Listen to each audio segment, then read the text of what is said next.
News 18 Bangla, আপনার সঙ্গে আমি প্রীতি শঙ্কর। মোদির গায়ে এবার ভাগবত আঁচ। করোনার প্রথম ঢেউয়ের পরে উদাসীন ছিল সরকার, প্রশাসন থেকে আম জনতা সবার মনোভাবই ছিল ঢিলেঢালা।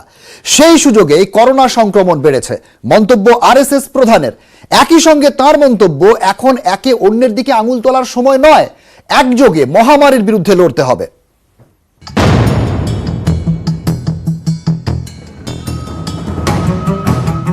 ঘরে বাইরে অস্বস্তিতে মোদী সরকার। নিম্নমুখী সংক্রমণের সময় কি করছিল কেন্দ্র? লাগাতার তোপ বিরোধীদের। ল্যান্ডসেট, নেচারের মতো বিদেশি নামী পত্রিকাও বিঁধেছে মোদীকে। এবার সরব আরএসএস প্রধান মোহন ভাগবত। কি বলেছেন ভাগবত? আরএসএস প্রধানের মন্তব্য, মহামারীর প্রথম ঢেউয়ের পর চিকিৎসকদের সতর্কবাণী সত্ত্বেও কেন্দ্রীয় সরকার প্রশাসন উদাসীন হয়ে পড়ে, রক্ষা কবচ সরিয়ে ফেলে। আম জনতাও অসচেতন হয়ে পড়েন, যার জন্য বর্তমান পরিস্থিতি তৈরি হয়েছে। এরপর তৃতীয় ঢেউ আসবে বলে শোনা যাচ্ছে। এই পরিস্থিতিতে আতঙ্কিত হলে চলবে না, পাথরের সমান শক্তিশালী হতে হবে। पहली लहर आने के बाद हम सब लोग जरा गफलत में आ गए। क्या जनता, क्या शासन, क्या प्रशासन मालूम था? डॉक्टर लोग इशारा दे रहे थे, फिर भी थोड़े गफलत में आ गए, इसलिए संकट खड़ा हुआ। अब आगे तीसरे लहर की चर्चा कर रहे हैं, तो डरना है क्या? उस चर्चा के कारण डरना नहीं है। अगर वो आती है तो जैसे चट्टान पर टकराकर सागर की लहर चूर चूर होकर वापस लौटती है, वैसे उस आपत्ति को लौटना पड़े, ऐसी तैयारी हमको करनी है। ये प्रवृत्ति चाहिए। পজিটিভিটি আনলিমিটেড শীর্ষক সম্মেলনে তিনি বলেন, এই মুহূর্তে সারা দেশকে এক হয়ে এগোতে হবে, করোনার বিরুদ্ধে সংঘবদ্ধ হয়ে থাকতে হবে। এখন একে অন্যের দিকে আঙুল তোলার সময় নয়।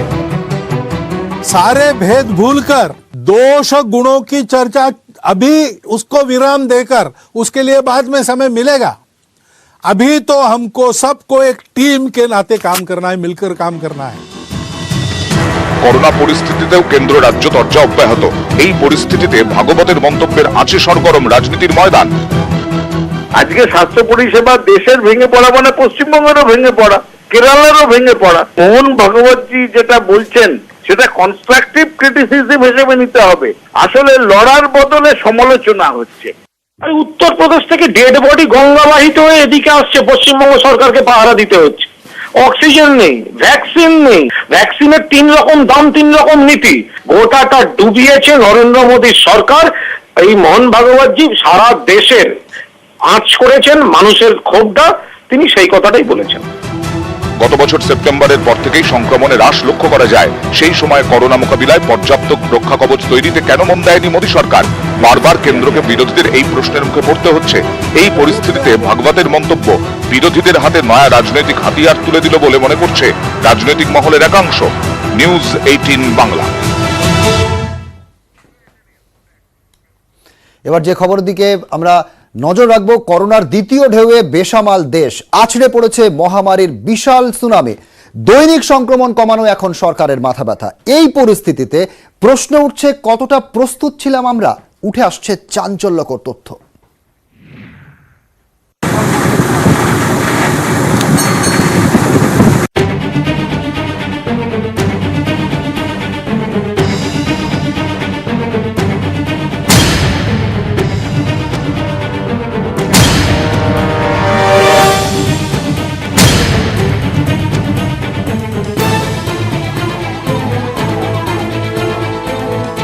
অক্সিজেন অপ্রতুল, হাসপাতালের বেড বাড়ন্ত, টিকার হাহাকার।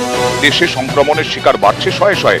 এসবের মাঝেই সারা দেশে আইসিইউ বেড নিয়ে চাঞ্চল্যকর তথ্য বলছে, সেপ্টেম্বরের পর দৈনিক সংক্রমণ কম হতেই আইসিইউ বেড পরিকাঠামোর ঊর্ধ্বগতিকেও লাগাম পরানো হয়। 2020 সেপ্টেম্বরে 63,758 থেকে কমে চলতি বছর জানুয়ারিতে আইসিইউ বেডের সংখ্যা দাঁড়ায় 36,000। অর্থাৎ আইসিইউ নিয়ে অপ্রস্তুত পরিকাঠামোর শিহরণ জাগানো পরিসংখ্যান স্পষ্ট। গত বছর 17 সেপ্টেম্বর করোনা সংক্রমণ শীর্ষে পৌঁছয়। দৈনিক সংক্রমণ ছিল 97,894। সেই মাসে সারা দেশে আইসিইউ বেড ছিল 63,758। চলতি বছরে 4 এপ্রিল দৈনিক সংক্রমণের রেকর্ড ভেঙে যায়। ওই দিন দৈনিক সংক্রমণ ছিল 1,03,000। আমেরিকার পর দৈনিক সংক্রমণের তালিকায় ভারতের নাম দ্বিতীয় স্থানে ওঠে। কিন্তু এখানেই শেষ নয়। 1 মে ভারতে দৈনিক সংক্রমণ বেড়ে হয় 4,01,993। 7 মে একদিনে আক্রান্তের সংখ্যা ছিল সর্বোচ্চ 4,14,188। স্বাস্থ্য মন্ত্রকের দেওয়া তথ্য অনুযায়ী চলতি বছরের এপ্রিলে সারা দেশে আইসিইউ বেডের সংখ্যা ছিল ৭৫,৮৬৭। ফলে 2020 থেকে 2021 সর্বোচ্চ দৈনিক সংক্রমণের হার বেড়েছে ৩২৩%। যেখানে সরকারি তথ্য বিশ্লেষণ করে পাওয়া যাচ্ছে এই সময়ে সারা দেশে আইসিইউ বেড বেড়েছে মাত্র 18.99%। একটা সর্বশ্রেষ্ঠ হাসপাতাল হচ্ছে এসএসকেএম হসপিটাল। তার doctor, man power, critical care, শয়ে শয়ে ভেন্টিলেটর, তারা আজকে কোভিড যুদ্ধের মধ্যে মাঠেই নামেনি। বিশেষ করে গভর্নমেন্ট হসপিটালরা কি কলকাতায় কি কলকাতার বাইরে, তারা এখনো পুরোটা আত্মপ্রকাশ করছেন না এই কোভিডের যুদ্ধে। তো আজও যদি আমি বেডগুলো ব্যবহার না করি, সেটা মানুষের কাজে কবে ব্যবহার করব আমি, কবে আসবো? 2020 এপ্রিলে ভারতে মাত্র 24,000 আইসিইউ বেড ছিল। দৈনিক সংক্রমণ বৃদ্ধির সঙ্গে বেড়েছে আইসিইউ বেডের সংখ্যা। যদিও চিকিৎসকরা বলছেন করোনা আক্রান্ত হলেই হাসপাতালে দৌড়ানোর প্রয়োজন নেই, তাও সারা দেশে আইসিইউ বেড সংক্রান্ত তথ্য অনুযায়ী সক্রিয় করোনা রোগীদের মাত্র 2% এখন আইসিইউ পরিষেবা পেতে পারেন। এই পরিস্থিতিতে বিরোধীদের কটাক্ষ, সময় থাকতে পর্যাপ্ত ঢাল তলোয়ারের ব্যবস্থা না করে এখন যুদ্ধে নেমেছেন নিধিরাম সরকার। নিউজ 18 বাংলা।